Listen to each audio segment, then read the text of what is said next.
O nga pala si May, kung tawagin ay Inday. Nandito sa bansa na di ko kinalakihan, nangamuan upang mapunan ang buhay na salat. Tiniis kong maiwanan ng asawa at anak, tibay ng loobin ng sandata ko na pinuhunan. Pananampalatayang kakasa at tahawakan, kailangan tatagan, di ako pwedeng manghina. Nakipagsapalaran yun ang kailangang matutukan. Trabaho ko dito ay hindi lang pangkaraan ng buhay, hindi iindahin.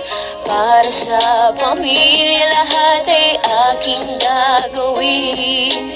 Hintay kong tatawagin, katulungan tingin. Kahit ano mang pagod, lahat ay aking titiis. Mahirap man ang buhay, hindi iindahin. Para sa pamilya lahat ay aking gagawin. Hintay kong tatawagin, katulungan tingin.